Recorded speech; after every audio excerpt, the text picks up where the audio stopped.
common sense for the 21st century. Only Nonviolent Rebellion can now stop climate breakdown and social collapse, by Roger Hallam. It is time to grow up and see the world as it is. There are some things which are real, and there are some things we cannot change, and one of those is the laws of physics. Ice melts when it gets hot. The sun and atmospheric conditions warm the oceans. Because these things are real, we can also be certain about this planet's ecology and society. We are now heading into a period of extreme ecological stress. Whether or not this leads to the extinction of the human species largely depends upon whether revolutionary changes happen within our societies in the next decade. This is not a matter of ideology, but of simple maths and physics. The United Nations has estimated that we need to halve our carbon emissions within a decade to avoid catastrophe. Of course, this is likely to be an underestimation. Feedbacks and locked-in heating will take us over 2°C even before we factor in additional temperature rises from human emissions over the next 10 years. In short, we are fucked. The only question is by how much, and how soon. Do we accept this fate? I suggest we do not. Many self-respecting people who can overcome the human failing to disbelieve what they don't like, are happy to accept science and the maths, but they have not worked through the political and social implications. This paper sets out what is obvious from a social scientific point of view. Societies will not change with the necessary speed without rebellions and a revolutionary transformation of our politics. Again, this is not a matter of ideology but more of basic structural sociology. Institutions, like animal species, have limits to how fast they can change. To get rapid change they have to be replaced with other new social constructions of policy, practice, and culture. It is a terrible realization, but it is time to accept the reality that presents itself. Just because we don't like something does not mean it is not true. All of this is common sense. In 1776, Thomas Paine wrote a pamphlet with this name to tell the American population what they privately knew but did not have the courage to declare collectively. They needed to declare independence from the British Crown. It was read by 10% of the population, and is credited with transforming the resolve of the Americans in deciding to strike out into the political unknown. Likewise, my proposition in this essay is a common sense for the 21st century. I declare what we already know: things cannot carry on as they have been. Only a revolution of society and the state, a similar turn into the political unknown, can save us now. This is the first step in transformation, accepting the truth as it is. Climate and ecological breakdown will kill us all in the near term unless we act accordingly. In this essay, I explain an implication of this truth, that the reformist political culture of both left and right in neoliberal society is now, to put it mildly, not fit for purpose. To put it bluntly, NGOs, political parties, and movements which have brought us through 30 years of abject failure, a 60% rise in global CO2 emissions since 1990 are now the biggest block to transformation. They offer reformist solutions which they claim will work. This is false, either a lie, or lack of accepting the truth. They therefore divert popular political energy away from the task at hand, radical collective action against the political regime which is planning our collective suicide. The paradigm shift is to move from the words to the action, from lobbying to mass direct action, from elitist radical exclusion to popular democratic mobilization.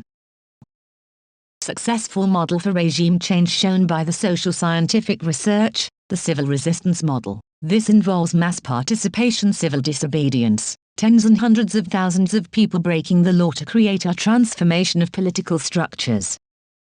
There are a number of tactical options, but the main process is as follows.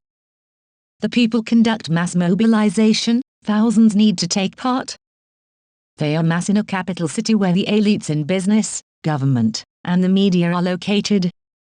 They break the law, they cross the Rubicon. Examples include blocking the roads and transport systems.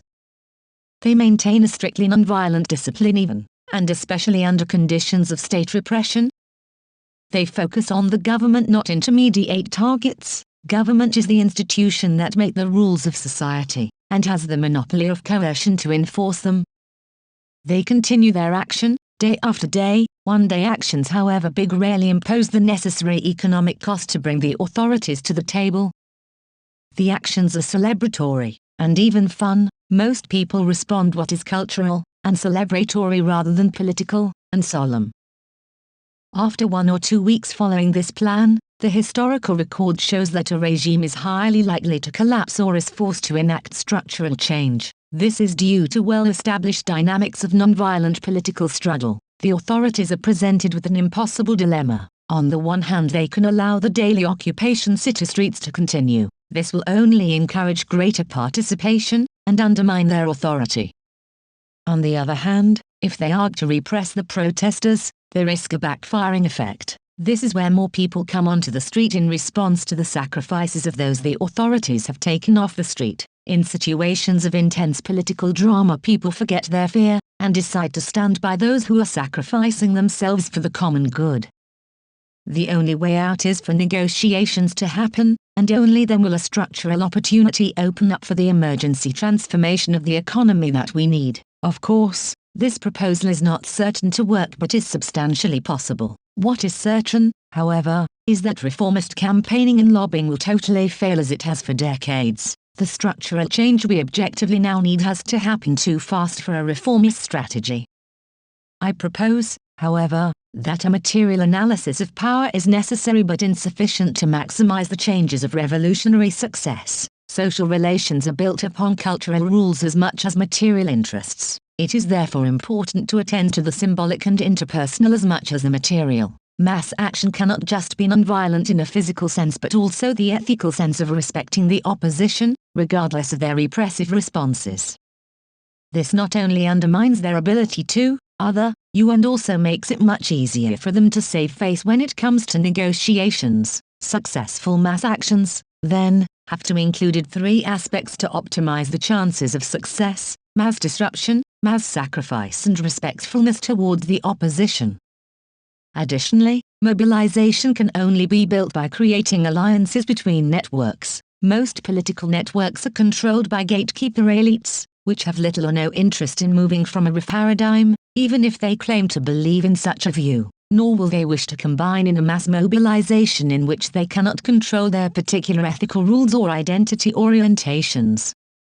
Therefore, it is necessary to use direct action to highlight their hypocrisy and to appeal directly to members of these groups to join in a universalist struggle, that is to save all human beings and fulfill our transcultural duty to create a world safe for our children. This will involve appealing to people in a diversity of political, cultural and religious groups. The appeal will be successful if it addresses both the universalist threat and the opportunity. This then leads on the thorny topic of framing, the way in which we communicate the message. Only when the message is put a culturally neutral language can a mass movement be built. For some groups which have a high level of self-identity, whatever approach we use will be problematic, so it will be necessary to create separate mobilizations for such groups who will combine together in a movement of movements event. However, most people will be attracted to getting involved the extent to which they are personally welcomed into the movement. This requires a number of designs of meeting which seem inconsequential but are of vital importance to creating an effective inclusivity. Finally, there needs to be a post-revolutionary plan, otherwise chaos will ensue. The plan I outline is for a national citizens' assembly to take over the sovereign role from a corrupted parliament. Parliament would remain, but in an advisory role to this assembly of ordinary people randomly selected from all around the country who will deliberate on the central question of our contemporary national life: how do we avoid extinction? What new structures and policies are necessary to maximize the chances of achieving our desire to live, now that the odds are stacked against us? In addition, we may need to act before the government finally comes around. A transition movement has already started. This needs to be massively expanded. As this book goes to press, conflicting news comes that $1.9 trillion is being invested in gas and coal whilst solar and wind are now cheaper than fossil fuels. We've clearly still got work to do. It's going to be quite a show. Let's get to it. Why a rebellion? Societies around the world did not allow the current ecological collapse. Governments did. Since the 1990s, a false narrative was promoted around the world that individuals should take responsibility for their carbon footprint, or that it's the corporations, the fossil fuel and other polluting industries that are to blame. Yet governments are the only institutions with the power and the responsibility to protect us from harm, but they haven't used that power. In the UK, and around the globe, people have inherited a government system, and civil society community of environmental NGOs, unable to address the threat we now face to the continued existence of humankind. Government is something created by society to protect us from such threats, yet, it has failed. We need to rescue the concept of revolution from left-wing political ideology into a more classical 19th century tradition, where we've had enough of corruption and the gross abuse of power. The challenge we face with the climate emergency is to promote the message that climate change affects us all and so we all need to act. There is no avoiding the following analysis, that the world's political systems which have facilitated a 60% increase in global emissions since the beginning of the crisis in 1990 have no ability to stop a continued rise in CO2, let alone create the political will to massively reduce levels, 40% in the next 10 years according to the UN October report. This leads us to the grave conclusion that the probability of organizing a political revolution to remove the corrupt political class has a higher chance, if small and indeterminate, than the chance that the political class will respond to the climate crisis, effectively zero, as evidenced by the last 30 years. This then is the central meta-strategic point of this essay. Where did it all go wrong? Whilst there is no one clear moment we can point to, there are a number of factors that contributed to the delay in addressing climate change, and nearly all of them are linked to the emerging neoliberal political economy of the 1980s, the financial power and political influence of the fossil fuel industry and flawed thinking about how to solve the crisis within these existing political systems. One example of a proposal was the 700-page Stern report published in 2007 authored by Nicholas Stern and his colleagues at the London School of Economics Grantham Institute. One of the central ideas proposed by Stern was called the discount rate of mitigation costs. This idea suggested that it was possible to act on climate change in the future as technology developed, and renewables became cheaper. Stern would later adjust the rate he suggested, but the flaw at the heart of the discount rate was that it assumed perfect political conditions. For example, the political willingness to invest in new technology in addition to providing large subsidies to renewable energy, green transport, and less polluting industries. This did not happen because the fossil fuel industry created social and political discord by funding anti-climate change science groups which manufactured doubt about human influence on the climate. The same assumption of perfect conditions can be found in the structure of the United Nations Framework Convention on Climate Change, UNFCCC, which uses a consensus decision-making system allowing small groups of countries to veto any decision. Additionally, the UNFCCC never became an effective governance system to make commitments legally binding. This meant a positive outcome relied on perfect economic and political conditions. For example, that world leaders would support and ratify the outcome from UN Paris Agreement of 2015 as well as the beneficial economic conditions needed to finance the transition from fossil fuels. Yet the 9/11 attacks, subsequent wars and the financial crash seemed to push climate change off the agenda. The result was the weak Paris Voluntary Agreement that was ignored by the US, Russia and several other governments. More utopian thinking can be found in the foundation of step-by-step gradual reform processes like the EU cap-and-trade system whereby high-carbon industries were forced to pay for emissions. However, a major flaw in the policy made the system ineffective. By allowing all high emitters a free carbon allowance to start with, it gave many corporations time to move their production facilities to China without penalty. Others simply paid the fines. All of these examples relied on the goodwill of politicians, the goodwill of corporations, pure rationalism, and perfect national and international conditions. None of these transpired and the reformist process had no plan B. Meanwhile, the political systems that came increasingly bought by the fossil fuel lobby while simultaneously using concerns about the environment to obtain votes from centrist voters. Accepting the truth is the first step. What is the truth? One of the main problems we have experienced with climate change and environmental activism is that people rarely seem to talk about empirical reality, that is, the latest science, or aren't even aware of the up-to-date science on how dire the situation actually is. This is a form of denial that many do not realize they have fallen victim to. Campaigners often believe they know the magnitude of the problem we face. However, knowing is not a binary concept when it comes to grief-inducing catastrophic information. You think you know it, but then you realize you haven't processed it emotionally. You think you have processed it emotionally, but then you realize that you haven't done it sufficiently. This leads to a form of unconscious denial or motivated reasoning. See Professor Dan Kahan's research from Yale on the science of science communication and cognitive protectionism. A quick reminder of the latest science.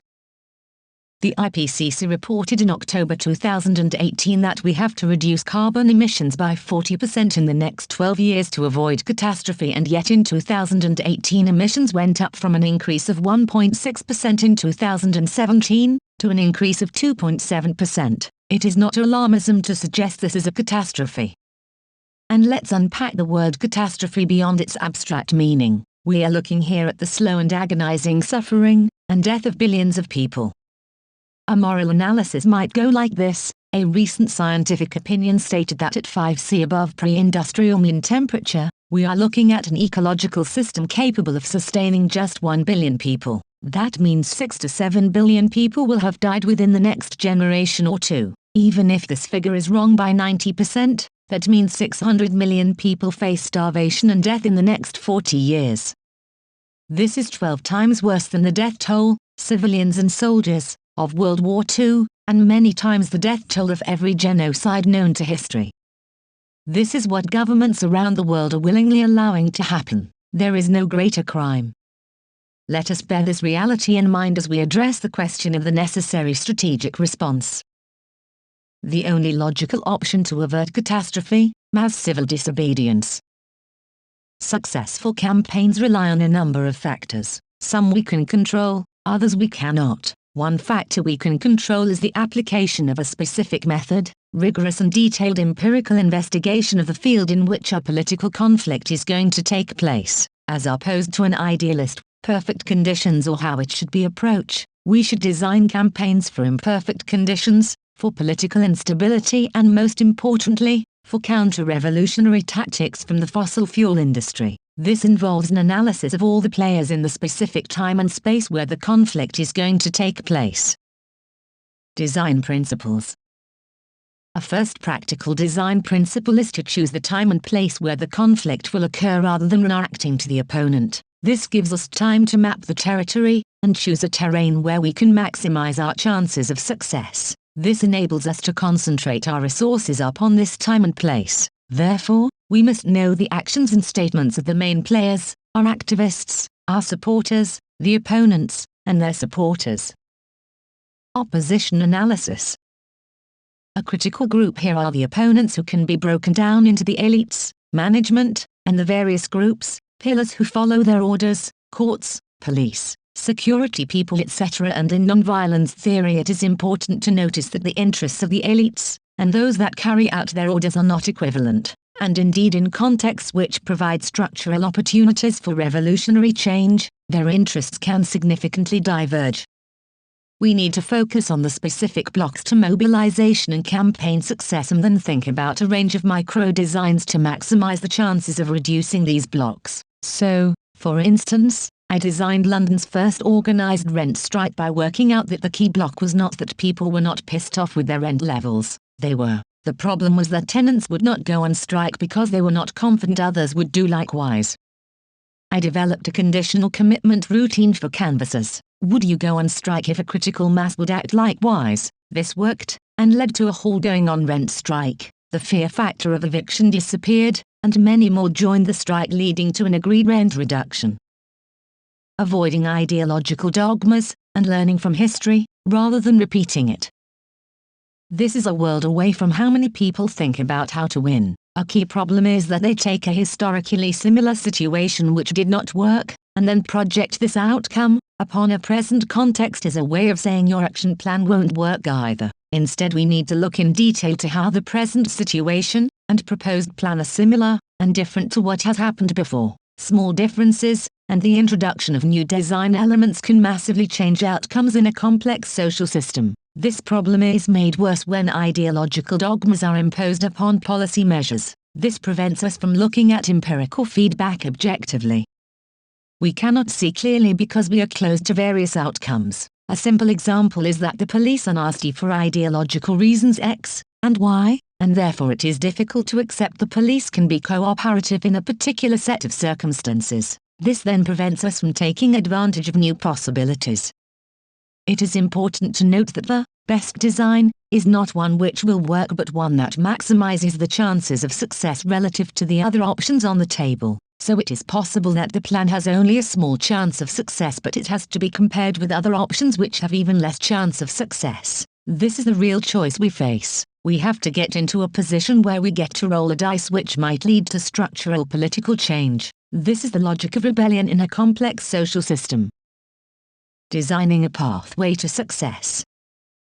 With this in mind, then, it is worth introducing a method used in other pre-organized civil resistance events. This is reverse engineering. Instead of working from the here and now to success, we first work out what success looks like, and then work back to how it would be created through time periods from then to now. This has the significant psychological benefit of looking back from the top of the mountain rather than looking up. We have succeeded, and just have to work out how it was created. It also encourages people to take greater chances and risks without which success is evidently not going to be possible. As mentioned above, the issue is not that the risk might lead to failure, but that by not taking the risk, then failure is guaranteed. All options in life are dangerous and risky, given the existential crisis we now find ourselves in. Reformism versus political revolution. The political culture of Western democracies has changed from a reformist to a revolutionary structure. It is no longer possible to save our society through small incremental steps. Mass political disruption is now required. This is a sociological observation rather than an ideological assertion, that is, it is based upon evidence. The evidence can be found in the devastating failures of the reformist political class to correctly predict the outcome of a whole series of political contests in recent years. Arguably this failure started with the Arab Spring, that Arab people would never rise up against dictatorship, and still less, win. Then we had the meteoric rise of new left-wing parties in Greece and Spain, from effectively zero support to 30 to 40% in 2 years. Then there was the intense embarrassment of the Corbyn win, the ability of the Sanders campaign to mobilize 2 million people for political revolution in the US, and we should also mention the darker side, the total surprise of Trump, the approach of reformism, and I am not making any ultimate moral judgment here, is that progress is maximized by making small demands and small asks of your supporters. The logic is that this is more credible because it makes some progress, rather than none. The argument then is that asking for radical or even revolutionary demands is not credible, and therefore leads nowhere, and thus is ineffective compared with the reformist approach. This is true in the reformist political context. This is where the common view is that society is mostly stable, and the problems that exist can be sorted out by gradualist campaigns that make small demands, issue by issue. The problem is that, sociologically speaking, not all contexts display signs of a reformist political culture. Some have a revolutionary political culture. Such a phenomenon is evidenced by the mass disillusionment with the political class, and a high level of social repression. People conform but don't want to. This then creates the error of conventional analysts. On the surface things look like a reformist political context, nothing revolutionary is happening because of the repression, and so they presume it's business as usual. What happens is that when this repression finds an outlet, there is a non-linear political event. Politicians like Corbyn offer radical programs which are not credible, but the offer provides the outlet and pathway, and people are drawn to this. Extinction Rebellion was set up in April 2018 to tell the truth, and act as if the is real on the climate and ecological emergency. Again, this was not a credible approach, but the same thing happened but in the political campaigning social movement sphere rather than the political party sphere. The structural analysis is the same. Extinction Rebellion said what a lot of people were thinking, and proposed a pathway to action. That we are facing extinction due to the ecological crisis, and that we should take radical collective action, which means engaging in a rebellion against the government. A conventional view, that is, from the chief executive of Greenpeace whom I met 2 years ago, was that such an approach lacked credibility, and thus would fail. This view is encased in the reformist space which has dominated politics since 1989 until the 2007 financial crisis. Things have now changed. Tell the truth, then behave as if that truth is real. The statement "tell the truth" and act as if that truth is real is an extreme violation of the reformist paradigm. For reformism, you only tell the truth to the extent that you think people can cope with it, and you only act on it to the extent that you think you can win, in a gradualist way. This is how reformism ends up in a moral and spiritual bad place, lying and holding back actions which are now justified. What is the revolutionary alternative in 2019? A proposal for rebellion. The core proposal. There are then two opposing broad logics going forward: the reformist logic to engage and become credible and settle for a gradualist progression of progress, and the expansion of the revolutionary logic on the basis of the successes experienced so far. I want to argue that we should pursue the latter. In the event of the unwillingness of the government and the elites to respond even minimally to demand for structural change, we must draw the conclusion that due to the crisis we face, only a change in the political system itself can lead to our demands being rapidly enacted. This could take the following form. We issue a public statement that if, by a specific date, the central government has not responded to our demands, and started to enact credible measures to respond to the existential climate and ecological emergency, we call for mass, non-violent civil disobedience starting from that date, and until the government makes law the provisions we need. Given the complete failure of governments to respond, the demand should be: the current government hands power to an administration which will call a national climate and ecological emergency, and immediately enact measures to deal with the climate and ecological crisis. It is one thing to propose a rebellion or revolution, but it is another to work out what happens next. There has to be a credible and attractive alternative arrangement in place. This is a citizens' assembly selected by sortition, randomly selecting citizens, to work out a program of measures to deal with the crisis. Sortition involves selecting the members of the assembly randomly from the whole population, and uses quota sampling to ensure that it is broadly representative of the demographic composition of the country. This proposal then is both concrete and democratic. This citizens' administration would be organized as follows. A national citizens' assembly selected by sortition will become the new governance body of the UK, or any country, dealing with the climate crisis. It will make decisions on the following: legislation to transform the economy and society to respond to the existential climate and ecological emergency. Other social legislation which follows the will of the assembly rather than the former political class. Draw up a new constitutional settlement which creates a genuine participatory democracy fit for the 21st century. The revolutionary context. There is more than one revolutionary context. Some are more obvious than others, but all are difficult to assess because they involve an awareness of what is largely hidden: people's private desire to be rid of the failed regime, or potentially, more importantly, the number of people who are indifferent to whether the political system is removed or not.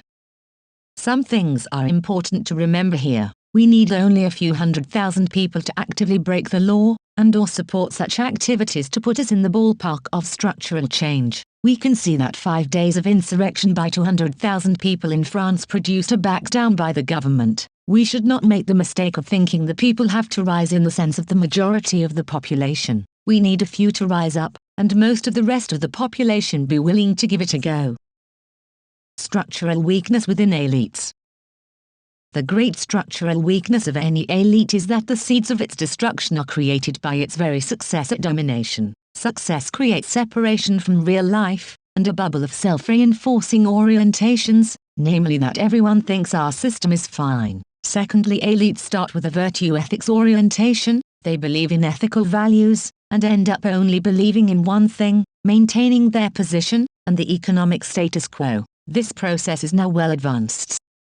From the other end of the spectrum, the belief in the political system from those on both the left and the right has withered since the financial crisis, as evidenced by the rapid growth of radical political groups which use anti-system rhetoric. There is growing rage at the injustice of extreme inequality and unaccountable global elites, and now the emergence into public consciousness that not only have these people been robbing us for 30 years, but they are now going to take us to our deaths.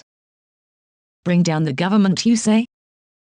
I would argue that the slogan "bring down the government," or similar, has an incredible, and therefore actually a very credible, ring about it. Its attraction is that it fully releases the social repression in the most clear and explicit way. We want to get rid of it. It is simple and complete and dramatic. Question: what do we want? Answer: we are going to bring down the government. You can imagine the elites and professionals going how ridiculous, whilst many saying, about time, this is about giving people permission to say what they think, and creating the connective tissue for solidarity that many didn't know existed. This releases enormous political energy and imagination. Such a view is supported by the evidence of the last 9 months with the rapid explosion of support for Extinction Rebellion. Rebellion is ridiculous, but for the reason it is sexy. It's transgressive, and people want to break the rules, and love to see that now some setup is going to do it. There is a deep psychological attraction to going into unknown in a world where we are only offered the option to get on and fit in. There is much evidence that in crisis people act for meaning rather than material security. The fact is that the materialist analysts on both the conventional left and right have missed. This is because they both accept the reductive dogma of neoliberalism that only money and stuff counts. A longer historical analysis shows this is plainly wrong. Revolutions often fail from a lack of post-revolution planning. On the other side of the equation, there is a big reason why revolutions do not work, because there is no credible pathway for order to come out of inevitable chaos. If there is no plan, then a political vacuum appears which leads to the escalation of revolutionary violence, and/or people falling back into the arms of the old elites. This is not a reactionary consideration. Permanent revolution is hell, not heaven, as the record of the 20th century shows. People want change, but contrary to political enthusiasts of all shades, they do not want politics to dominate their lives. There are more important things to consider: gossip, family relations, creating beauty, having a laugh, make a living, the constants of all human societies. The political revolution that has to be proposed here then has to find a tricky balance between a joyful, exuberant celebration of collective human agency, we will decide ourselves, and such like, and a creating a break on utopian excess. The fundamentals of life remain the same. We still have to face death, we still have a sense of being thrown into this life, we have to master ourselves, and learn to relate effectively with others, and so on. Politics is a significant part of life, but it is not all of life. This is where we can move on from politics as domination, which characterized the 20th century. The key element in persuading people that the whole thing will not end in tears is that we have an answer to the fundamental question of politics: who decides? The main reason why revolutionary episodes have failed miserably over the past 30 years is that revolutionaries have either no answer to this question, for example Occupy, or fall back on the representative parliamentary answer, which has been shown to be irremediably corruptible in the context of the dominance of a global capitalist system, that is, big money trumps political independence. We see the latter in Egypt and Ukraine, where an amazing show of people power resulted in a hopefulness, then returned to normal because there was no plan for the day after the revolution. The action plan. The starting principle of the plan is simple: all resources should be applied to a single point in time and space. This maximizes the chances of increasing our political power up to the binary tipping point, where on the one side nothing happens, and on the other side everything happens. From the government refusing to agree to serious policy to the point where it calls for negotiations with a nonviolent rebellion. We won't agree to any compromise that allows the incompetent political class to remain in power. This forces them to choose between either agreeing to our demands or repressing the actions and protests, which risks more people come on the street. Our aim is to gather enough resources to reach this critical point where we force the hands of the politicians to make a choice: agree with us or repress us. Legitimacy and credibility, critical elements to effect change. Two key issues need considering in relation to attempting to force political change. One is political legitimacy, and the other is mass-scale, disruptive actions. In response to acts of disruption, the standard universal response is, why does any movement have the right to tell society what to do? I believe we have a credible answer: if we don't change, we will soon be dead or forced into a global emergency on a par with World War II, or worse. However, there is another answer which is just as powerful. A democratic assembly of ordinary people has decided we need emergency action in the absence of credibility within the political class to address this threat to life. That citizens' assembly will have more democratic legitimacy than the elite and their corrupt politicians.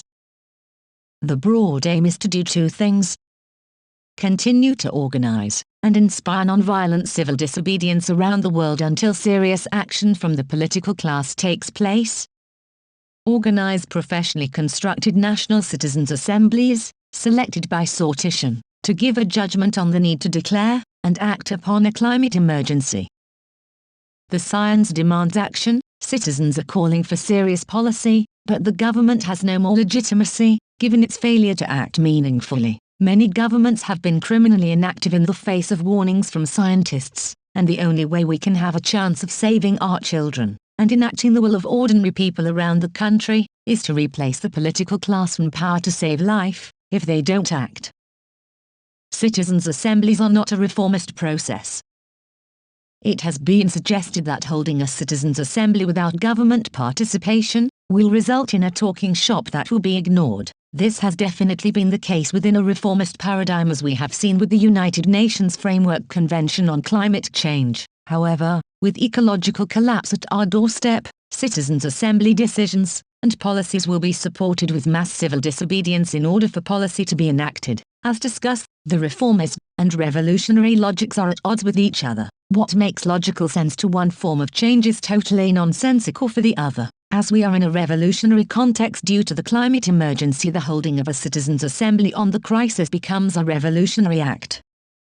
Citizens' assemblies reveal their dramatic political power through the profound effect on ordinary people of seeing people like them, as opposed to activists, declaring a climate emergency to the world, and making it clear how accepting this reality has led them to more radical action. This is the central reframing challenge of the whole rebellion, which will be necessary to attract mass public support and acceptance from the undecided.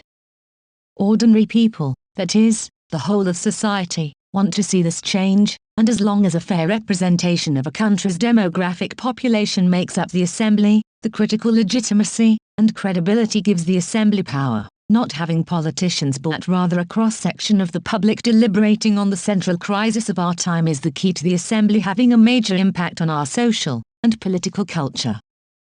The central point is that we need to push everything we have into this one point in time and space, and this includes the citizens' assembly process. Major civil resistance, building up to the action. The historical record shows that major civil resistance episodes only last between 3 to 6 months. It is not a matter then of take it slow and safe, and this is even more the case now that we face an existential emergency. The build-up period to a major act of civil resistance, the culmination of smaller actions, needs to be planned carefully. Too many build-up actions, and people will get exhausted. Too few, and people will not have the confidence. The aim of these build-up actions is to prepare the frontline affinity groups. 3 points need to be made. 1. It is essential that build-up actions and event dates are planned in advance so that people nationally and internationally can put them in their diaries. 2. Similarly, people need to be told about the start date of the major civil resistance event. It's all hands on deck, and people need to mass at the pre-agreed point and stay there for as long as it takes. People can then take time off work, tell their families, and prepare for arrests, and possibly prison. We know from Extinction Rebellion have decided to break the law. The biggest block to mobilization is not giving people enough time to ensure they can attend the main dates. 3. It would be beneficial to the rebellion for people to be in prison before the major civil resistance event to create national publicity. The best way of doing this potentially is for people to do repeated acts of peaceful civil disobedience, and then read out statements as soon as they enter court, ignoring the judge and court staff. In a loud voice they might say, "I am duty-bound to inform this court that in bringing me here it is complicit in the greatest crime of all, namely the destruction of our planet and children due to the corrupt inaction of the governing regime whose will you have chosen to administer. I will not abide by this court's rules, and will now proceed to explain the existential threat facing all life, our families, communities, and nation, and then start a long speech on the ecological crisis." This will likely result in the arrestee being in contempt of court, and placed in remand or given a prison sentence. It will be a dilemma for the authorities, depending on the regime, on how long a remand or sentence would be. If the period of imprisonment is short, then people will be out soon, and can continue to peaceful civil disobedience. If the sentence is long, it will create a national media drama which will feed into overall rebellion. the dramatic potential of mass participation civil disobedience. For 30 years, since the demise of the 1980s peace movement, direct action activists in the UK have been faced with a limited number of options due to their small numbers. Open actions, with the authorities knowing in advance, get stopped due to the low numbers compared to police. Alternatively, activists organize secretly in order to reach their targets without the police or authorities being aware of their plans.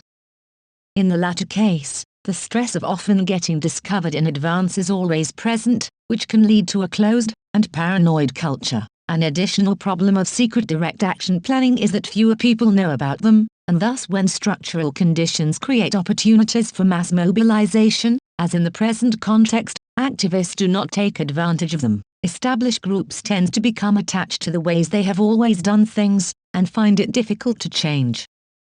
Rising Up was set up to question this conservatism, the unwillingness of activists to look at new strategies and tactics. The hope was that by trying tactics which will not work according to conventional activist wisdom, we would find something that will. A key discovery here is that mass civil disobedience works better than any other strategy. This is no accident, as the main social scientific research on the subject, Why Civil Resistance Works, shows that mass participation civil disobedience is the most successful strategy in bringing down regimes.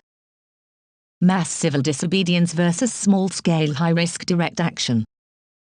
Whilst they seemed like a good idea at the time given the unwillingness of the media to cover environmental issues, small-scale direct actions, for example by NGOs like Greenpeace, have had minimal to no meaningful impact on government policy. This poses a challenge to many traditional direct action activists that believe high-risk media stunt actions can be as, or more effective than the general public, or activism novices, sitting in roads in their thousands. There is here an implicit elitism in the direct action environmental movements, an unwillingness to engage with the public directly, and organize then to break the law on a large scale. Dramatic actions as be effective, but only once thousands of people are mobilized to do civil disobedience.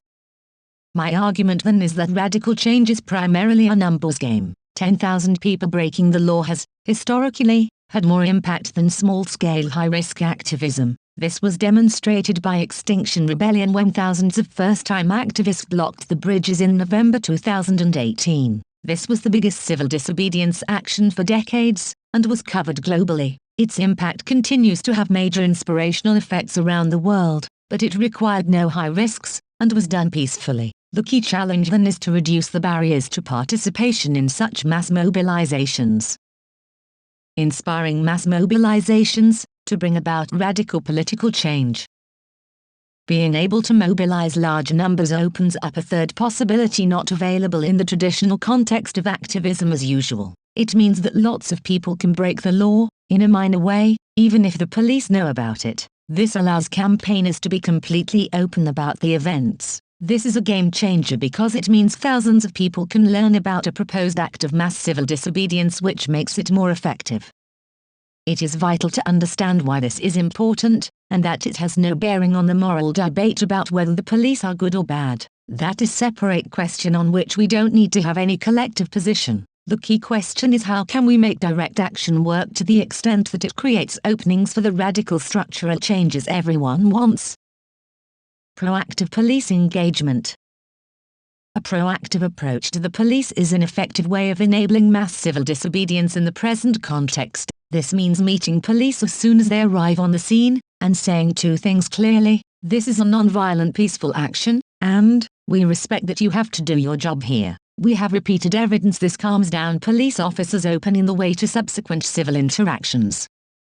The Extinction Rebellion campaign have treated them consistently in a polite way when we are arrested, and at the police stations, engaging in small talk, and quite often in political discussions, and other topics where activists might have affinity: inequality, unfair pay. If police initially stonewall activists, they can become more open by a willingness to engage with, and listen to them. This engagement can start before an action. Often a face-to-face meeting with police is effective as they are able to understand who they are dealing with, reasonable and communicative people. Depending on the country or region, the police might not primarily be concerned with either upholding the laws we break nor being aggressive, as long as activists are civil and open with them. This can be done by building up some informal protocols with our liaison officers before actions happen. This produces something both sides want: predictability. Crucially, this enabled Extinction Rebellion to predict that they could block 5 bridges, and by splitting into 5 groups at the same time, it also enabled us to predict that as long as everyone maintained nonviolent discipline, the police would behave in a civil way, and arrest people calmly. Both these predictions proved correct, and they enabled us to create this critically successful action. The key to success was the trust that was built up between ourselves and the police. Through having regular meetings, the police were assured that we would act in the way we told them in advance, as we have done on each occasion. Thus, from a risk analysis point of view, they did not prepare to overreact, for example have thousands of police in expectation of violent disruption. Secondly, it was in their interest to follow through on their stated intention to be civil to us so that we would continue to meet, and tell them about future actions, something they are very keen for us to do. Plowshares direct actions movement, when individual criminal actions are justified. This movement is made by people committed to peace and disarmament, and who non-violently, safely, openly, and accountability disable a war machine or system so that it can no longer harm people. Plowshares activists are given training in safety and non-violence, and form groups for long-term support. Plowshares is drawn from an enactment of the biblical prophecies to beat swords into plowshares, but is now no longer a Christian movement but one which embraces people from many different faiths or from none at all. The underlying appeal is the universal call to peace, to abolish all war, and to find peaceful ways to resolve our conflicts. It recognizes the abuse of power that war always is, and the deep immorality of threats to kill. Plowshares actions started in 1980 in the USA, and have taken place in many different countries with weapons as diverse as rifles, warships, missiles, submarines, and aircraft, being dismantled or damaged. In Britain, a successful Seeds of Hope Plowshares action was one carried out by 4 women who did £1.5 million worth of damage to a British aerospace Hawk jet. The plane was prevented from being exported to Indonesia, where it may have been used to continue the genocide being committed in East Timor. The women were acquitted in a landmark case at Liverpool Crown Court in July 1996, having argued that their act was justified in law, as they were preventing British complicity in genocide.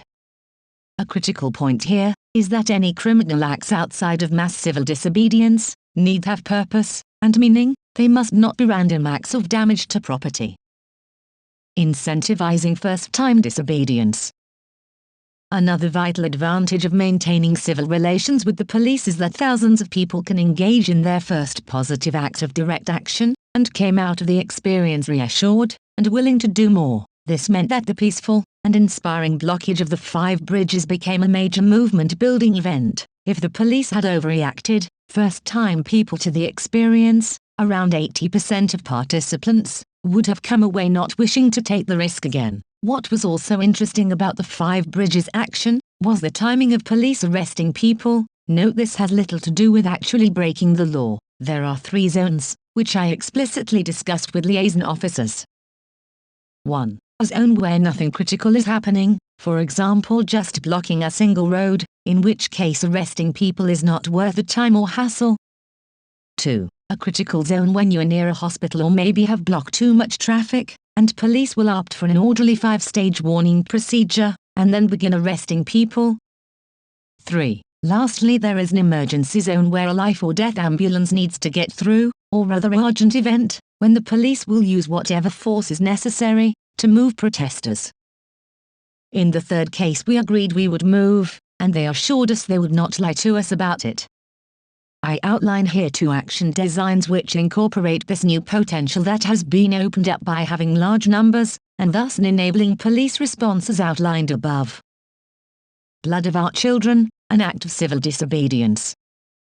This is a specific example of a number of similar actions. The design of this public event would put the police in the position making it likely that would arrest people in an orderly way. In this example, people via social media and affinity groups would be recruited to gather outside government buildings. They would bring red paint or other safe red liquid in buckets, meet at specific points, then walk to government buildings, stand in a line, and throw the blood red paint onto the ground, and sit down as a symbol of the blood of the children who are set to die. The messaging and artistic design could be worked up, but the basic tactic puts police in a dilemma. We would actually tell them the plan. This would make it likely they would let it go ahead, because if they try to intercept individuals beforehand, the protesters would simply drop the open bucket on the ground, causing a mess for arresting police. Given there is no security risk, because police will trust that activists will pursue the pre-agreed actions, the likelihood is the protest would go ahead. They would rightly calculate it is easier to arrest everyone in an orderly way in one go outside the government building. In addition, they will have to arrest people because the action will have passed the criticality line. Throwing a lot of paint over the road is obviously criminal damage, and you have the added bonus of it happening in front of government buildings. It is better for the police to manage an orderly and low-cost episode which is compatible with our interest in having a large number of people take part in a highly symbolic and dramatic act. An action along these lines was carried out in March 2019, in front of Downing Street. As predicted, we were allowed to go to Downing Street. However, no arrests were made despite engaging in criminal damage. The political response was to deny publicity of arrests made by pouring the blood of our children on the ground to highlight the planned destruction of the next generation. Blocking critical infrastructure, for example ports, oil refineries and gasworks. Another action design is an economic disruption. A primary candidate for economic disruption would be to block the roads leading out of a major port, for example Dover, UK, through which most of our food imports enter the country. This could ideally involve several thousand people, and take place over several days. Again, there would be several meetings with the police to assure them that it would be totally non-violent, and we respect they will have to do their job, and arrest people if they so choose. The event would be publicly advertised, and so the press and companies involved would know well in advance. Whilst we know they could mitigate for the disruption, any response would be costly, and the precautionary principle might be an overreaction. Mass civil disobedience is best organized through open actions such as this. Once we have 1,000 or 2,000 people taking part, it is very difficult to stop such a disruption from happening. Again, the tactic is that the police will opt for order disruption rather than more aggressive attempt to stop the action, especially as we would have informed the police in advance of the peaceful nature of the planned civil disobedience. The activists would organize in shifts of affinity groups, ideally several hundred at a time, occupying the motorway.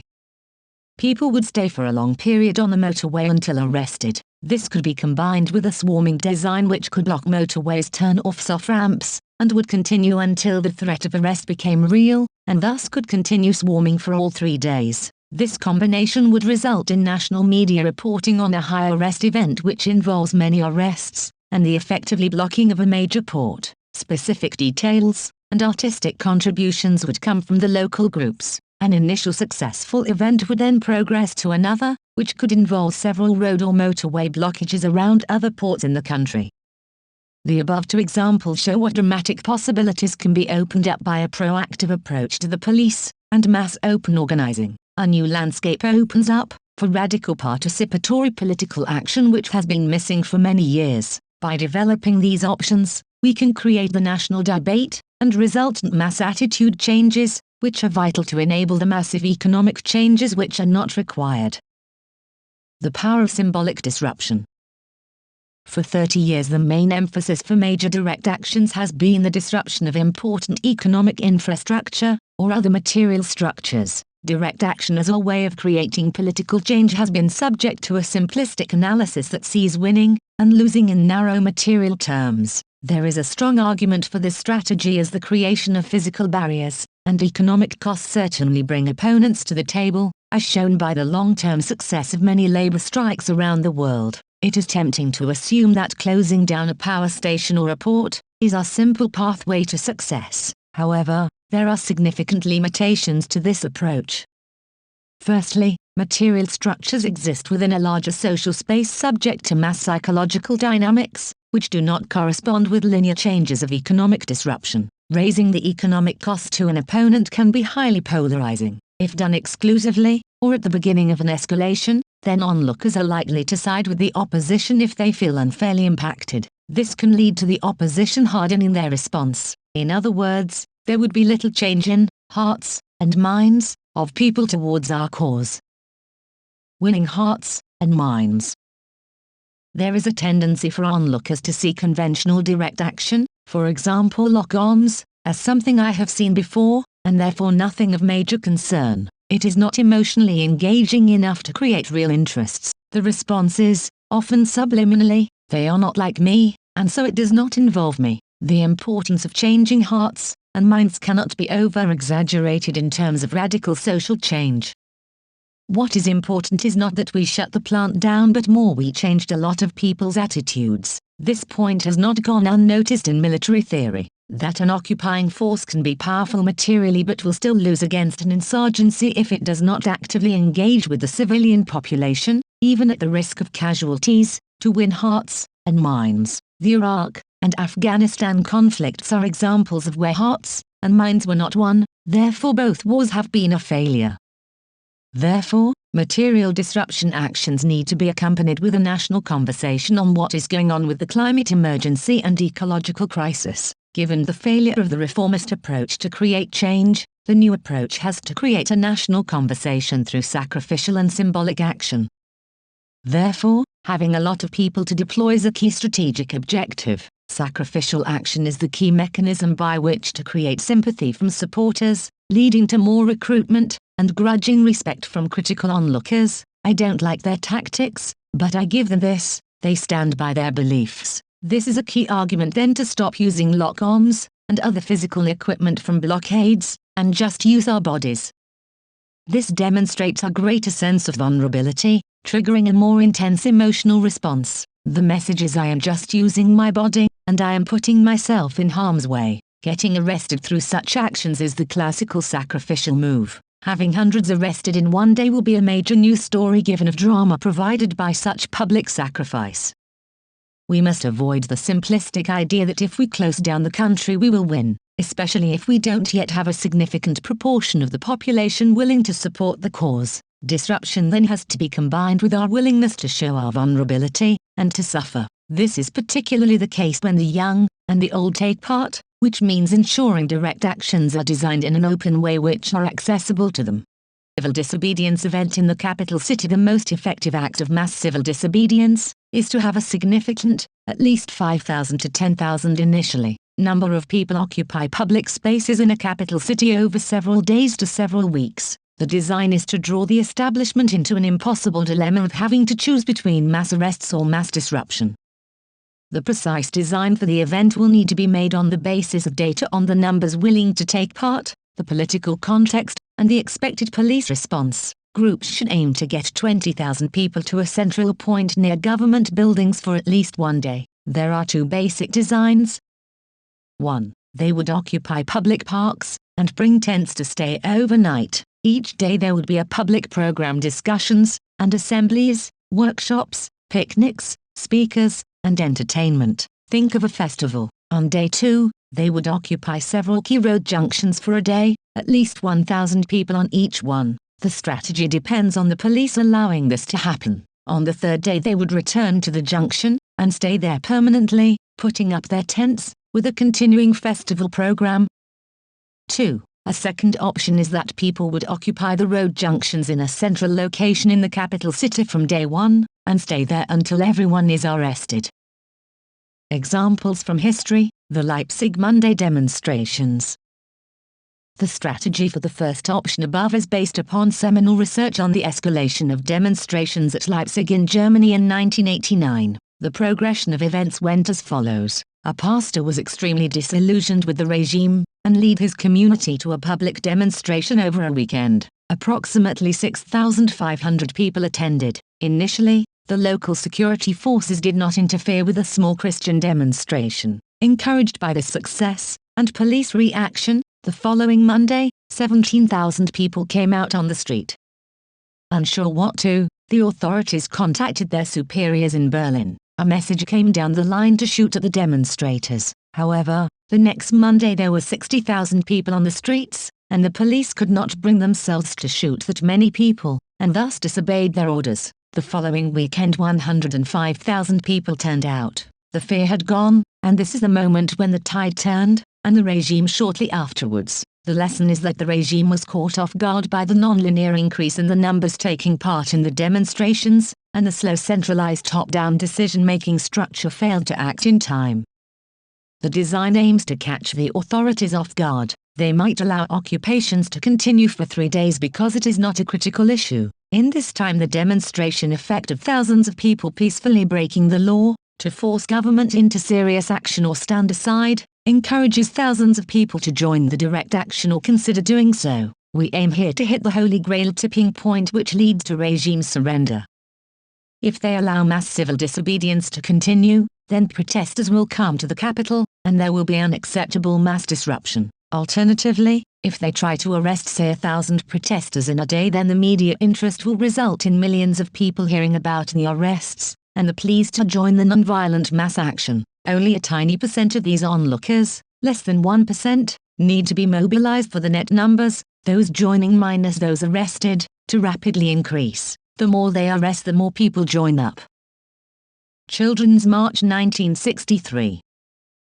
The movement for black civil rights in the 1960s. America ran a number of dramatically successful campaigns, using the methods promoted in this essay. One of the most famous was the Birmingham, Alabama campaign of 1963. After failing to make an impression by Martin Luther King, going to jail, and the difficulties of mobilizing the adult black residents of the city, the idea was hatched to involve the city's children and young people in an ongoing escalation of mass participation civil disobedience. The dilemma action design involved thousands of pupils and students leaving school to illegally march through the center of the city. Word was spread via local radio stations and meeting, which promoted the methods of civil disobedience.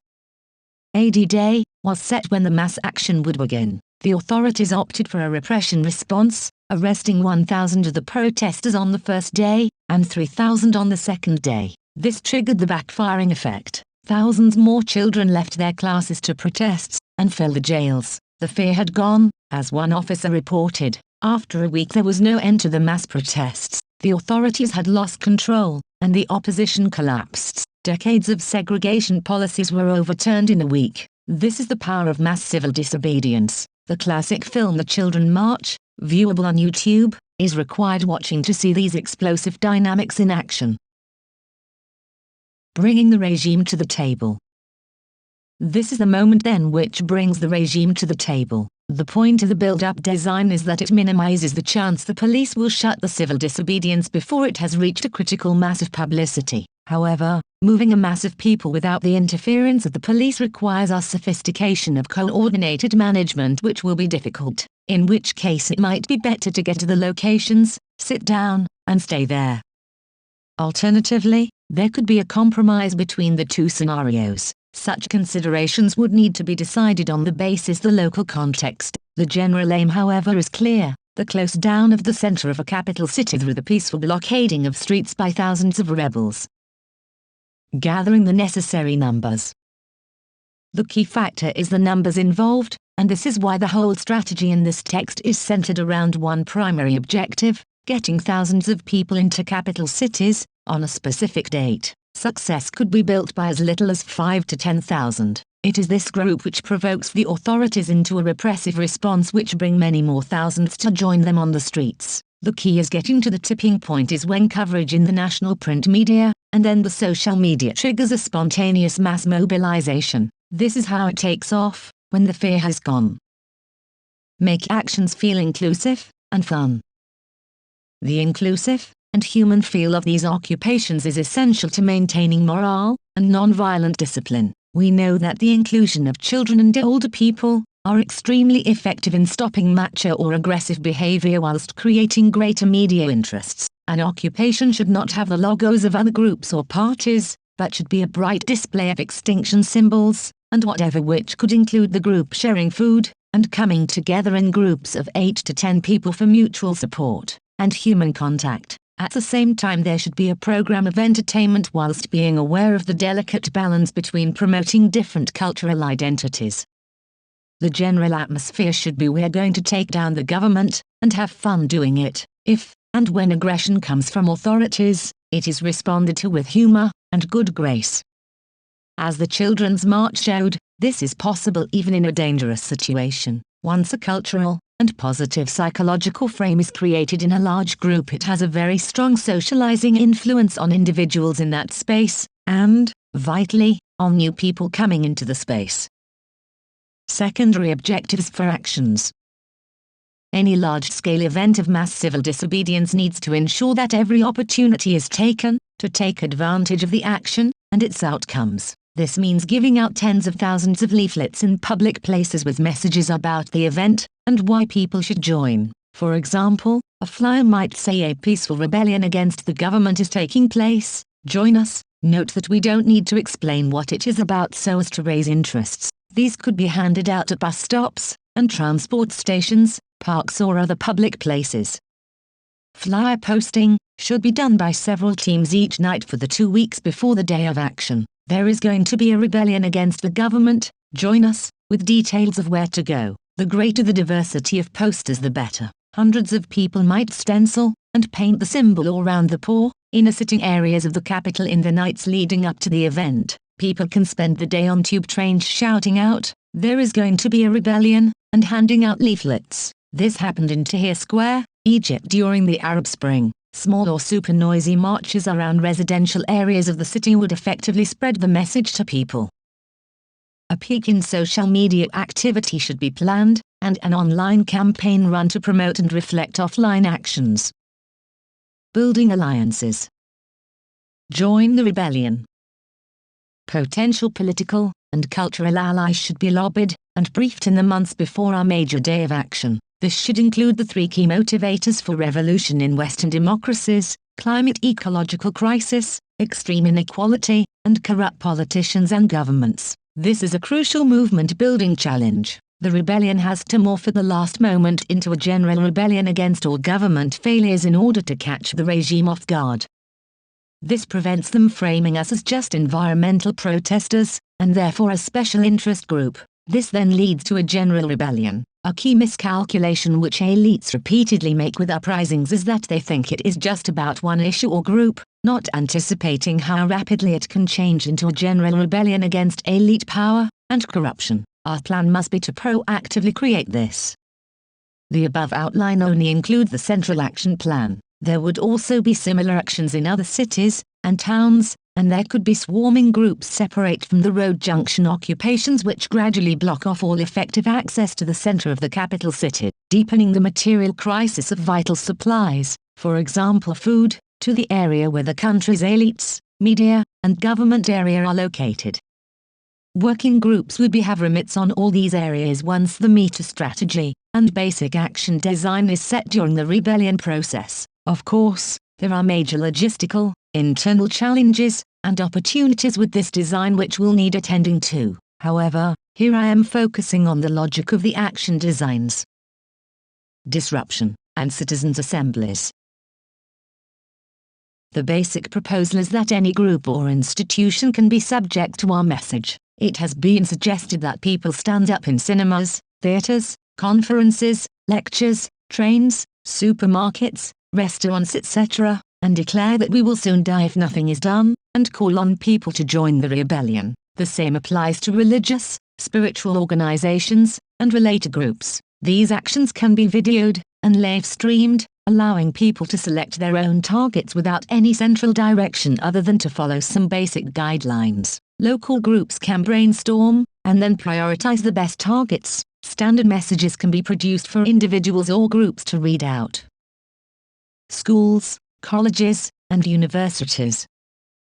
A particular focus should be schools, colleges, and universities, as mobilization of young people is already happening around the world but needs to move to more prolonged and disruptive forms of civil disobedience. A possible routine is as follows: campaigners hand out leaflets outside the buildings promoting a school, college strike, civil disobedience event. They enter into conversation with people as they hand out the leaflets. Could I speak you for a minute about the climate change crisis? A script can be used to guide the conversation into listening to what the young person thinks about their future. Emails or other contact information can be taken with the most enthusiastic people who are incentivized to organize further outreach and engagement.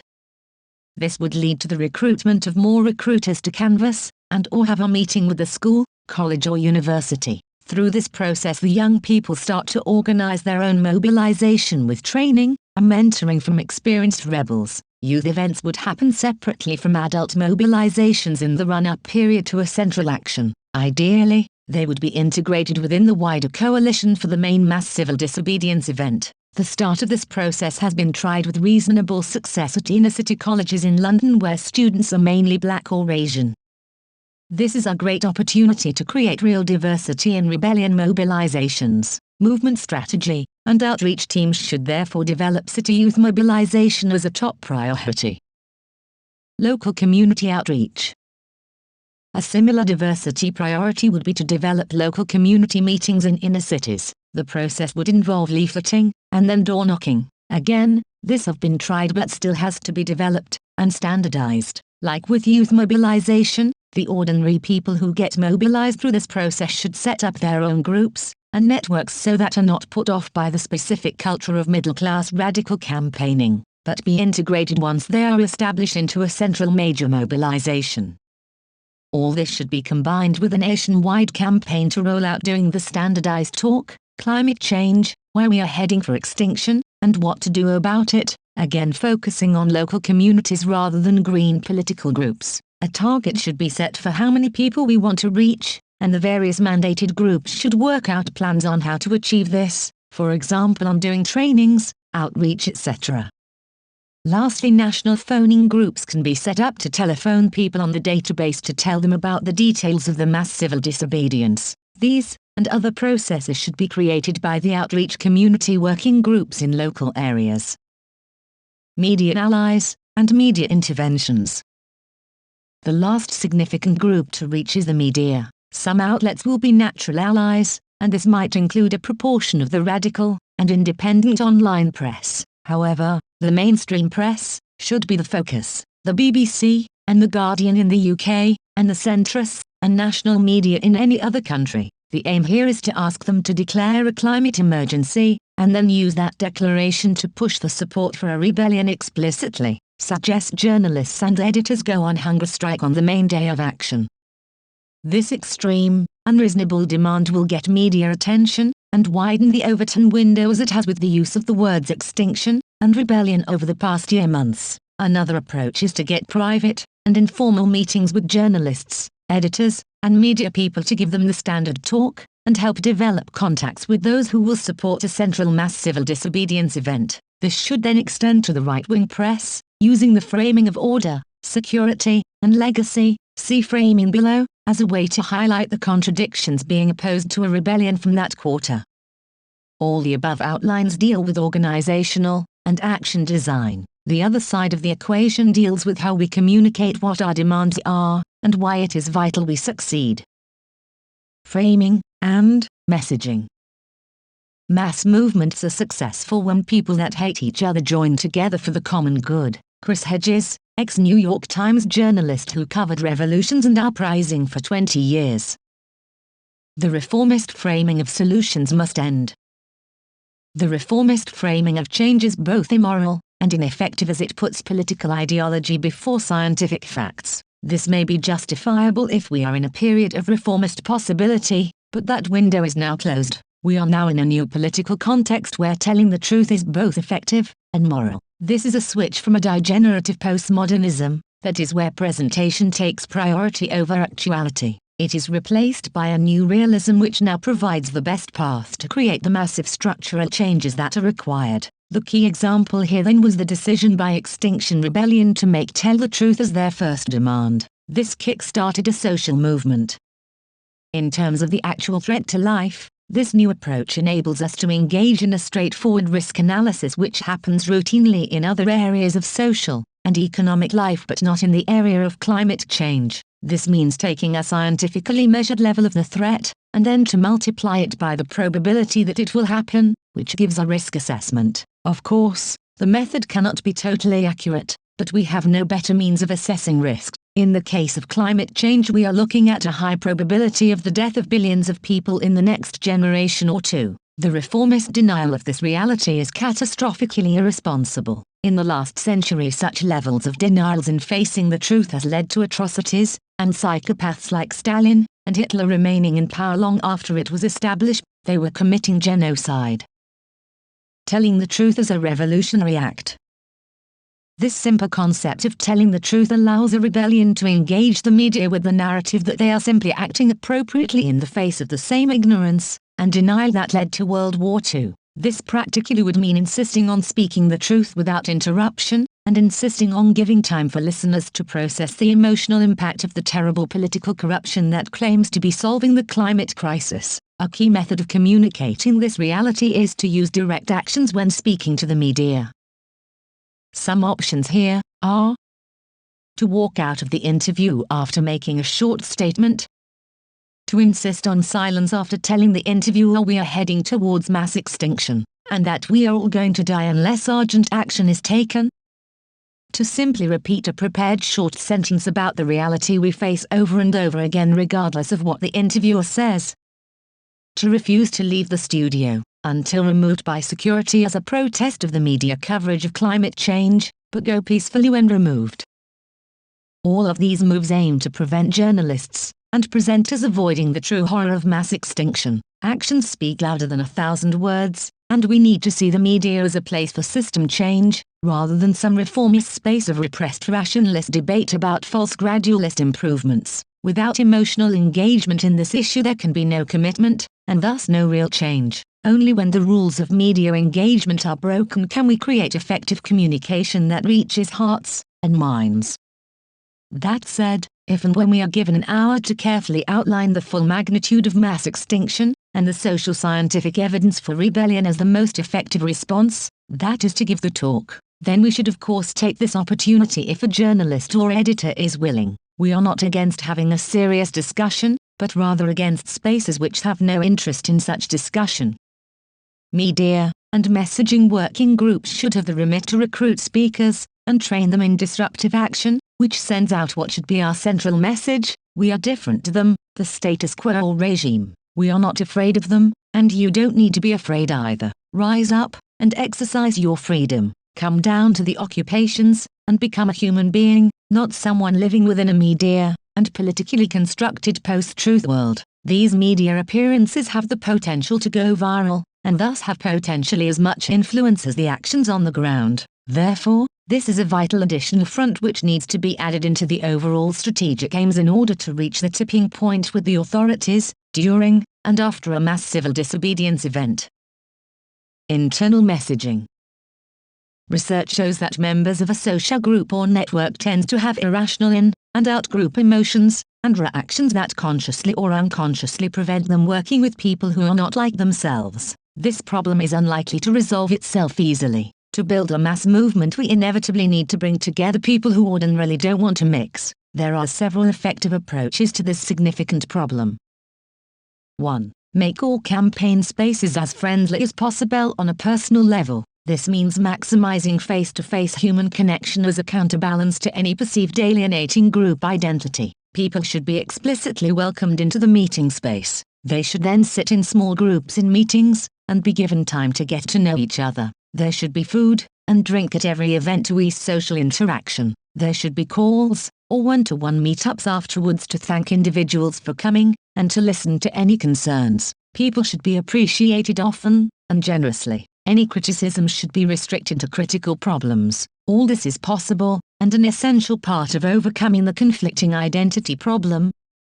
2. The main campaign spaces need to be as culturally neutral as possible. This mainly means taking out subliminal social class or monocultural elements. This can, ironically, mean changing processes which are supposed to create inclusivity but actually excluded people. These included someone telling the group everyone is welcome. People feel welcome through one-to-one welcoming behavior, not through being told something is true because someone says it is. Activist routines are off-putting, hand signals which are not explained, using gender-neutral pronouns, and new age or academic, radical left, language. Everything written and spoken should be put into commonly known phrases. For example, the way someone talks rather than discourse, people being overly physical and friendly with each other whilst ignoring newcomers, creating the impression this is someone else's group that I am entering, should be discouraged. Sources of division such as social class, race, and gender will present very real challenges. It is possibly why working-class people are almost totally absent from UK environmental movements. Poorly constructed messaging will put off new people from another identity, not least because of the prejudices of the people receiving the message. Some of this may be unavoidable. For instance, a black woman came to an Extinction Rebellion meeting and left afterwards intending not to come back because there were too many piercings. 3. The structural solution then create different spaces for various different groups. For example, working class mobilizations are organized by working people themselves, as opposed to middle class groups that claim to speak for them. Similarly with people of color, people should therefore be encouraged to set up their own groups which agree on basic red lines such as nonviolence but are able to promote their own cultural identities. These internal organization issues are critical to building a mass movement, and so to move the environmental movement out of the middle-class bubble that has defined it for decades. As the research shows, we need to create mass participation, civil disobedience. That means we need to engage with and mobilize many diverse cultures. It's not about creating a comfort zone but about getting on with the critical work that needs to be done. It's not going to be easy. External messaging, the value of inclusivity and universalism. This is one of the most difficult areas for green and left-wing activists to understand and accept, but it is critical to political success. We must appeal to people who don't join or support environmental causes, be that because of ideology, social class, culture, religion, or race. This is actually pretty straightforward, and has been done with massive success by the political right wing for decades in order to demoralize and confuse left-wing supporters. They will take a left-wing idea or word and co-opt it to right-wing purposes. Revolution is an example, or the idea of workers sitting on company boards which Theresa May promoted on the day of her national election victory. Of course, there was no chance that was ever going to happen. Left-wing movements can do the same, but ideological purism often prevents them from being as creative. However, with the climate crisis and ecological breakdown, there is a unique opportunity to play the right at its own game, because in this case the arguments are genuinely universalists. There is then a massive opportunity to build up right-wing support or demoralize the opposition by parking our tanks on their lawn, to use a right-wing phrase. The framing should be to ditch environmental language and adopt the language of traditional liberal universalism. This was done to great effect with Extinction Rebellion's Declaration of Rebellion and the Letter to the Queen. In no sense does this explicitly exclude a left-wing orientation. Honor and duty were universally respected values on both the left and the right, until neoliberalism reduced everything self-interest and monetary value. Using common language. Notions of left-wing national identity and civil nationalism have been central to all traditional mass left-wing movements. Words like honor, duty, tradition, nation, and legacy should be used at every opportunity. Not only is this language new, and therefore attracts attention, but it can be connected to a profoundly egalitarian ideal. In fact, historical research has shown that inequality is usually reduced not by left-wing administrations but by governments facing national crises such as war. In these circumstances, the taxing of the rich is seen as a universally accepted necessity, as it should by any regime addressing the climate emergency. The trap of reformism. The tension here is that for the past 30 years the left and environmental movements have had neither the structural opportunity nor the creative innovation to radically change the fundamentalist neoliberal regime. As a displacement activity, they retreated into a politics of position and attitude, a morality of individuals' actions, and a language which is compatible with the neoliberal dominance of the economy and the state. That is where the real power and capability to exploit natural resources exists. For instance, climate justice movements have been keen on declaring solidarity and morally good attitudes, but have had no practical or credible plan of action other than calling out the government's lack of action whilst going on marches and signing petitions. If they were serious, prisons would be full of people following through on their outrage at the clear destruction of the natural world for profit. Instead, when a movement comes along which undertakes mass direct act to directly challenge the structural inequality, they seem more concerned with words and statements than action. As such, these activists and NGOs ironically do the work of the neoliberal elite they claim to be vigorously opposed to, by undermining any real action in favor of what some call armchair activism or more recently clickativism. whereby individuals think they are making a difference by signing an online petition. Radical direct action is by definition an exclusive act. Not everyone can or is willing to do it, but it is also the only way that structural change happens. That is how we stop terrible things from actually happening. We need to make this argument to our radical left critics, and not allow ourselves to be pulled into the ghetto of excluding inclusivity. We should be speaking a new universalist language, using Martin Luther King's speeches as a prime example of how to reclaim the framings of national pride to build a broad mass civil disobedience coalition, which will win. The points here are difficult, but there is no question where effectiveness lies. The task is to reiterate that we need massive, high-participation civil disobedience, concentrated upon a single event, a rebellion. If we are serious about the truth we face, we have to be serious about organizing and rebelling effectively. Post-rebellion, done right. Citizens' assemblies, and a new transition movement. The brilliance of this mechanism is that it appeals to both liberal and revolutionary values. It is doable, as is demonstrated by its use over the past decade or two.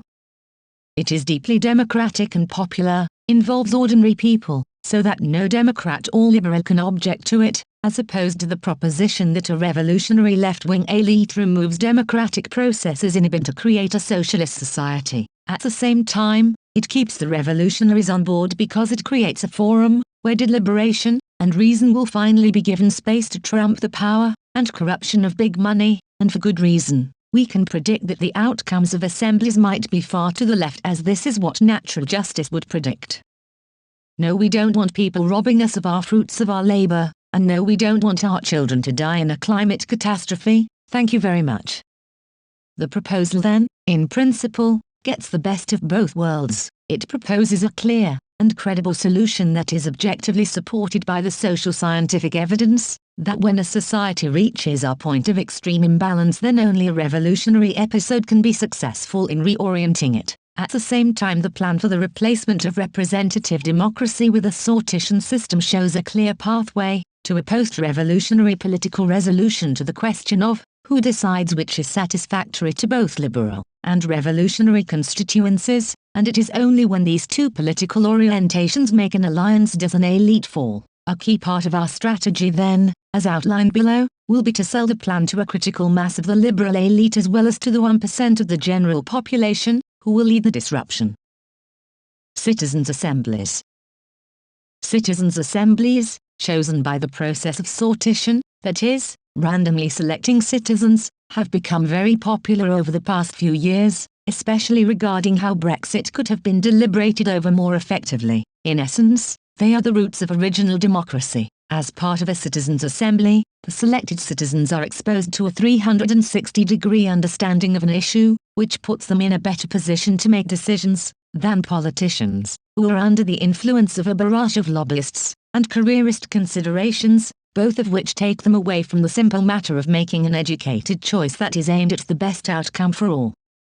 Citizens' assemblies allow ordinary citizens to learn about and then decide over issues that are often too hot to handle for politicians who fear repercussions from the electorate. The Citizens' Assembly in Ireland in 2017 is a good example where an issue that could have destroyed a political career was taken on and deliberated over by 99 randomly chosen citizens to great effect, and succeeded in repealing an archaic law that demonized women and took away their right to make decisions about their own bodies. In the case of climate breakdown, and how society is going to avoid the worst effects of it, citizens' assemblies chosen by sortition are our only democratic hope, as the transition that will be shown to be necessary would be political death for any one party should they suggest the changes that will be required. It is the antidote to the corporate captured, broken democracy of today, and indicates a future that can be run truly by the people, for the people, with the well-being of all, as the only dogma that lights the way. The transitionary period.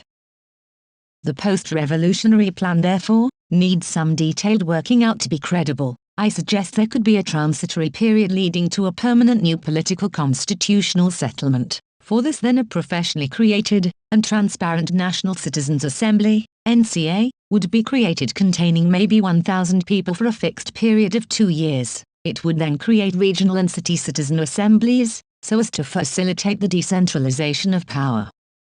The National Citizens' Assembly would then deal with social and political legislation, enacting emergency measures on the climate crisis. It would also create a new written constitution which we would expect would make sure such assemblies are political life. Continuity is king. The British political tradition of avoiding mass bloodshed at such moments of structural change could be continued by creating a semblance of continuity in the following manner. In the transitionary period, Parliament could still exist but under a proportional representation system. It would then have an advisory role to the NCA in a similar relationship to that the Lords has with the Commons at present. A process could be set up whereby the NCA would produce a piece of legislation, with help from policy experts and lawyers, which would then be sent to the Commons for debate and approval. If it was rejected, then the NCA could send it back again after 3 months. This process could then be repeated. Then the NCA would have the final power of enactment. The critical design point here is that the final power resides with the NCA. The idea here is to have some dignified part of the Constitution as developed in the 18th and 19th century. In the 18th century the monarch was still technically in control, but real power passed to the aristocracy. Then the Commons took control over the Lords, and became progressively more democratic in the 19th century. This provides a way of satisfying the not to be underestimated desire for ritualistic and traditional continuity while at the same time real power becomes democratized. This process was replicated in the most successful participatory political system in the world, at Porto Alegre in Brazil. Neighborhood assemblies elect one-year representatives to join together to create a city budget. A provisional budget is drawn up, and then goes back to the assembly for feedback. Then a final budget is drawn up, and presented to the conventionally constituted city council, who always have to agree the budget. Technically the assemblies have no constitutional power, and the council is sovereign, but they know the real political power resides in the people power of the assemblies, and so would never dare to deny it. There could then be a ceremonial role for the Lords or the Queen. It could be up to the NCA to decide on this, but keeping the Commons could be a good move in order to overcome traditionalist opposition, not least from the Labour Party. Pushing the Overton window, where failure lays the foundation for success. On deciding on this strategy then there are two outcomes which are both very attractive. One is that of the classic revolution as outlined above. The government's power to address climate change is removed, and the new power takes its place. However, there is another scenario which in the present context is still clearly preferable to any reformist orientation, and that is what I would call the glorious failure. The rebellion does not succeed but it has a massively empowering effect on the national and international political imagination by shifting the agenda towards what can concretely be asked for and planned for, namely system change. This is called transforming the Overton window, the range of ideas that are tolerated by the general public, and if failure pushes previously intolerable issues to be debated, then we have not completely failed. In fact, we might have made a critical contribution. Although we may fail, the baton will be passed to other contestants which will learn from our mistakes and win the prize. For example, the French. We will have created a demonstration effect for an immensely attractive 21st century model of revolution, non-violent, participatory, and genuinely democratic, compared with the dire record of revolutions in the 20th century. We need a way to transform societies with minimal violence, and which maintains a balance between liberty and equality. Learning from revolutions past. We know that a dogmatic pursuit of discredited revolutionary models can be socially ruinous. The Citizens' Assembly system answers the age-old question of who decides, and represents as big a political shift as the transition from aristocratic rule to representational democracy. I don't think the constructive effect of such a reframing of the revolutionary project can be underestimated. Without it, we are left only with directionless, spontaneous uprisings such as the one we have just seen in France, which research shows usually lead to authoritarian outcomes and civil war. It is easy to destroy a system but much more difficult to create a better one. The model outlined here gives viable solutions to both sides of the equation. The context of the threat of imminent mass death and destruction is the final and decisive argument for this strategy. There is simply no chance of getting the rapid changes which are needed through negotiations which leave the present political class in power. This is both a terrible thing and a good thing. Terrible because if we do not succeed the consequences will be bad beyond our imaginations. Good, because in the face of such a challenge there is no longer any need for hesitation. Our purpose is clear. There is no alternative. In a paradoxical way then, the clarity and purpose will make us happier than ever before. It is clear why we are here in this world, and what we need to do with our lives. A new transition movement. If governments won't listen, maybe the people will. Building on the existing Transition Towns initiative, a major movement is needed to organize the mitigation of climate change as well as preparation and adaptation to the coming changes. For example, this process could start with the foundation of a transition lab that is focused purely on engineering and actioning solutions rather than another policy think tank. For example, Imperial College London could research and develop battery technology and give away the patent for free. An expert group of data scientists could develop AI to help predict the worst affected areas of the UK, then engineers from Cambridge could design systems to mitigate the impact. Efforts like this are underway all over the world, but there is no central platform that citizens can engage with.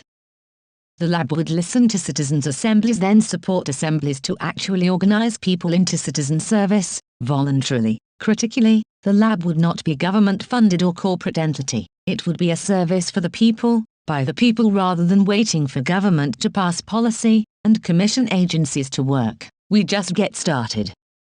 This also acts as a plan B if the politicians don't listen to mass civil disobedience. They might ignore us, but the highly skilled scientists, experts and workers of the world might listen, and they get to work in a voluntary capacity. We just work 6 days a week for 3 to 5 years, rotating people in and out, no 5-day work week on a dead planet, etc. Transition working groups could focus on some of the following issues. 1. Economists, renewable energy specialists, transport experts, biologists, natural scientists, etc. How much will it cost to convert the world economy to avoid collapse, and where does that money come from? We could start with tax evaders, reduced military spending, and reduced fossil fuel subsidies. These won't be popular now, but see how the public feel in 10 years. 2. How do we prepare communities? Google is already working on this with their flood prediction pilot project. It's starting in India as they're worried about the Himalayan glaciers melting or monsoons being insane. But how can we apply this to the world alongside other adaptation techniques? That's for the satellite makers, data, geomapping and landscape architects. The problem with Google doing it is that it's a corporation. We need a Wikipedia model, public ownership of the transition. 3. Sociology and cultural politics of mass migration. Also, political scientists. Chatham House already did a study on this years ago. 4. How to feed the world in the event of mass collapse of insects, ecosystems, etc., convert cash crops, and reduce meat. None of these issues are being addressed by a trustable entity. Trust in the UN has reduced significantly globally, tech companies aren't doing enough, governments are poor communicators. However, we have a model. Vox, Now This, and the Years Project are great examples of use of social media. On the mainstream media, David Attenborough and Brian Cox have managed to capture the imagination of the world on protecting nature and science. Any transition movement needs to learn from these communicators. Transition, voluntary service. In the worst-case scenario, we may need to start building on the great work of the Transition Towns initiative on a massive scale. This could be part of the work of citizens' assemblies who would organize a voluntary scheme for anyone who wishes to lend their skills towards some of the following: flood defenses, post-climate change planning, high-skilled engineering or other staff, volunteering for renewable energy sector, fellowship scheme, disaster preparation, disaster recovery. This is essentially the work of local councils and authorities. However, where gaps exist, a transition voluntary scheme will supplement and help. Conclusion. The cost of freedom is civic duty. I recently saw the film, First Reformed, about a priest who considers blowing himself up in the face of the existential crisis of climate breakdown. The director in an interview casually asserts that the human race is certain to go extinct by the end of the century, before answering the next question on some mundane aspect of film production. The film and interview illustrate the depth of moral depravity to which our society has now fallen. We collectively know we are about to destroy our children's lives, but can only muster individualistic responses and casual nihilistic indifference. Let's be clear. Such degeneration is what enabled the Nazi death camps to happen, a complete collapse of any sense of empathy or duty to universal human values, to the most basic, moral principle, do unto others as you would have them do unto you. This essay proposes another way. A light between the darkness of apathy and cynicism. We have been here before. In fact, numerous times. Many societies and cultures have experienced the prospect of annihilation, and it is clear which values and actions need to be adopted if chances of survival are to be maximized. The first step is a return to some sort of transcultural balance between the individual and the society state. We have a duty to protect our society as much as to attend to our self-interests. We are all unique individuals but also intricately connected social beings. We will therefore stand together and survive, or die separately. In the West, the discovery of this middle ground gave birth to our most glorious political discovery, the assertion of a set of universal rights and obligations which act as a bulwark against both individualist narcissism and murderous autocracy. In this essay I assert, along with Thomas Paine who inspired the title, that the people come first against any special interest, whether that is a tyrannous monarchy or a corrupted merchant class. The people have the right to decide, and in return the people need to step up to their responsibilities. And so again today, there is a need for people to step up and make the sacrifices that our forebears underwent many times before us to win the freedoms we enjoy. We are about to lose them if we do not wake up and act. This may require giving up jobs and taking time away from our families. It requires some pain and suffering because no common good has ever been created without it, especially now as we enter our darkest hour. This is what growing up means, to see a situation as it is rather than how you would like it to be, and respond in a responsible manner. A rebellion, as outlined in this essay, is not a consumer choice, not an active possession or enactment of an identity. If it is, then it will fail miserably. It can only work as an act of universal service and duty, a fulfillment of our civic and republican tradition which pulled us out of the dark ages and lives of impoverishment. It is a rugged anti-utopian liberalism that asserts the truth, that power corrupts, and that absolute power corrupts absolutely. That was always thus, and always will be. Our absolute power over nature has so that we are now intent on destroying that part of nature, that is our children, their blood on the pavements, their body parts in the streets, coming down the tracks if we fail in our duty. This is what social breakdown looks like, quite simply a living hell, for billions. The situation is serious, deadly serious. The propositions in this essay are serious. This is not an academic exercise. I have been arrested many times, and been to prison, and I expect the need for this sacrifice to continue. This is where we are at, now. What is written in this paper is not certain. My argument, however, is that it's our best bet based upon the evidence, and we can no longer afford the luxury or indulgence of hoping for perfect political and economic conditions. Ignoring the social science on political changes is immoral, and criminal as ignoring the climate science. We can delude ourselves on this, but we can be assured the next generation will be free of delusions. They will be in the middle of the chaos and ecological collapse. They will want the prosecution of those who created the hell they will face. Think on that. Friends, there are no easy options anymore. There is only one way that leads to true self-respect, and that is rebellion. Let's get to it.